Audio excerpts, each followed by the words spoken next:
কিছুদিন আগে এক ভাই হোয়াটসঅ্যাপে নক করছে।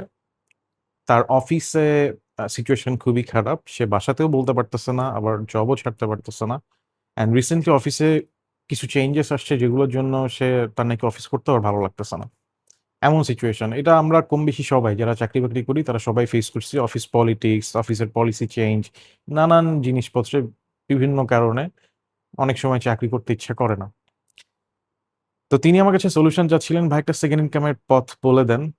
ছোট ভাই হিসেবে গাইড করেন। কারণ খুবই খারাপ পরিস্থিতিতে আছি। ৳১১,০০০ মাত্র ১১,০০০ না ৳১৭,০০০ মাত্র বেতন পাই বলছিল। তো আমি যে সলিউশনটা দিছি আমি সেটা এখন সবাইকেই বলতেছি। কারণ আমি জানি অনেকেই এই সিচুয়েশন এর মধ্যে দিয়ে যাচ্ছেন। তো দেখেন, যদি সেকেন্ড ইনকাম করতেই হয় বা চাকরি যদি আপনাকে ছাড়তেই হয়, আপনার মিনিমাম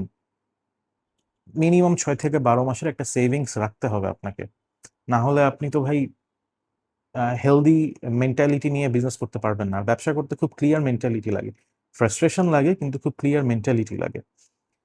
দেখা গেল আপনি ডিজিটাল প্রোডাক্ট বিজনেস করতে নামছেন, আপনাকে ইনভেস্ট করতে হবে, আপনাকে রিস্ক নেওয়ার মতো ক্ষমতা থাকতে হবে। দেখা গেল আপনার কাছে কোনো সেভিংস নাই। যা সেভিংস আছে সেগুলো দিয়ে আপনি ব্যবসা করতেছেন। অ্যান্ড সেখানে ব্যবসা করতে যেয়ে টেস্ট করতে গিয়ে অনেক টাকা স্পেন্ড করে ফেলেছেন। এরপর আপনি আরো বেশি ফ্রাস্ট্রেটেড হয়ে যাবেন। তো সলিউশন একটাই। আপনি যদি চাকরি ছাড়তে চান, তাহলে ১ম এ আপনাকে ৬ থেকে ১২ মাসের একটা সেভিংস আপনাকে ব্যাকআপ হিসেবে প্ল্যান রাখতে হবে। যাতে আপনি এট লিস্ট চিন্তা করা বাদে ওইদিকে হেডেক না নেয়া বাদে নিজের মতো ফুল ডাইভ দিয়ে আপনি ব্যবসা করতে পারেন বা একটা স্কিল শেখার পিছন আপনি নামতে পারেন। ৬ মাসের মধ্যে আপনি ২ মাস ১ মাস একটা স্কিল শিখলেন।